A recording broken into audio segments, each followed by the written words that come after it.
কংকই কি বুলি কৈছে, প্ৰাণসম ভগ্নী মোৰ নকৰিবি দুখ, প্ৰাণসম ভগ্নী মোৰ নকৰিবি দুখ, কি যে জগতৰ চিৰন্তন নীতি। বসুদেৱ মিত্ৰ মোৰ ৰাজকাৰেং শূন্য কৰি তুলি দিছো এই ৰত্নটি। ইয়াক অৱহেলা নকৰিবা বসুদেৱ। ইমান অত বছৰে মোৰ ৰাজকাৰেং জ্বলাই ৰাখিছিল কন্যা হল ৰত্ন। এই কন্যা ৰত্নটিয়ে এই ৰাজকাৰেং উজ্জ্বল কৰি ৰাখিছিল, কিন্তু প্ৰকৃতিৰ নিয়ম সৃষ্টিৰ নীতিৰ কাৰণে এই কন্যাটি আজি তুলি দিছো তোমাৰ হাতত বিশ্বাসেৰে। এজনী জীৱন্ত মানুহ তোমাক বিশ্বাসেৰে, যাক বুকুৰ মৰম দি বুকুৰ ভাল পোৱা দি প্ৰাণৰ নিচিনা মোৰ ভনীজনীক তোমাৰ হাতত তুলি দিছো। কিমান বিশ্বাসেৰে দিছো। তাইক সুখত ৰাখিবা, তাইক কষ্ট নিদিবা, আৰু তাইৰ দোষবোৰ ক্ষমা কৰিবা। কাৰণ কেলে তাইক পিতৃৰ জীৱত ভাতৃৰ মৰমৰ মাজত আছে। আই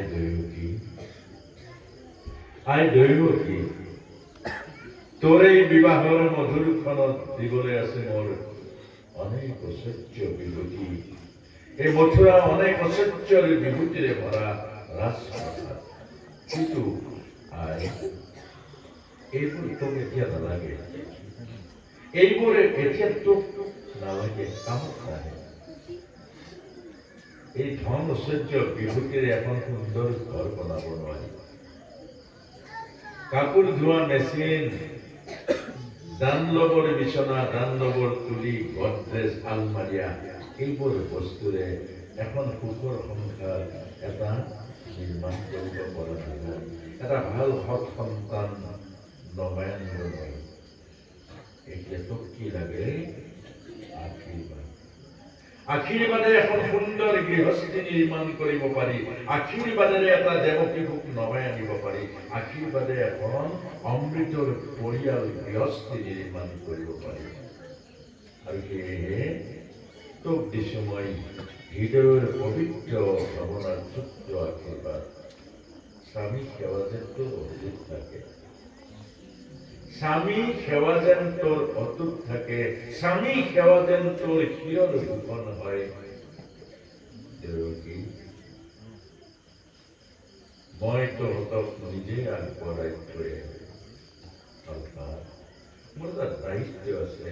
মোৰ ভনীজনী এখন নেদেখা, এখন নুশুনা, এখন নুবুজা ঘৰলৈ যাব। তাইক তাত বিপদত পৰিব পাৰে।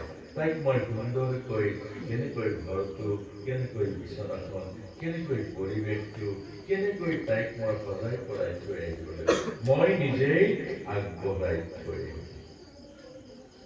কালকেতু যৌতুকৰ বাবে 2000 ৰথ, 400 হস্তি, 15,000 ঘোঁৰা আৰু 200 সুন্দৰী দাসী আজিও আছেনে? অৰ্থাৎ এয়া ভাৰতবৰ্ষৰ কন্যা দান, তুলা দান আৰু দানৰ পাছত দক্ষিণা। ইয়াৰ নিয়ম। এজন ব্যক্তি জীৱনৰ সৰ্বোচ্চ প্ৰেম ভাল পোৱা ঢালি দি এগৰাকী কন্যাক উপযুক্ত কৰি কোনোবা এজন ডেকাৰ হাতত সমৰ্পণ কৰি দিয়ে।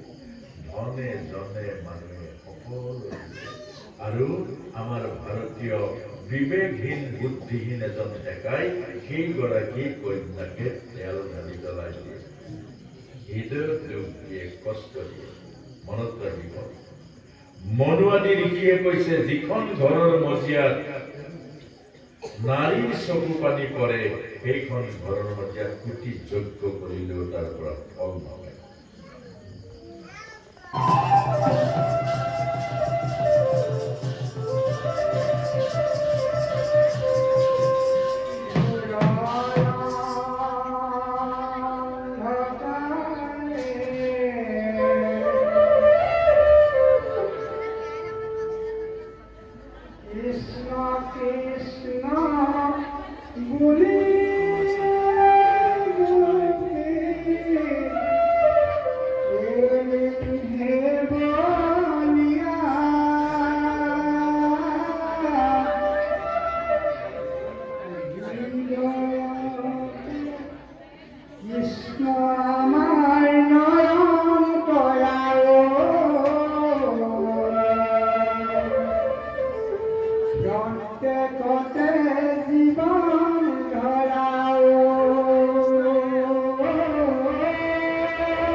কৃষ্ণ বিনে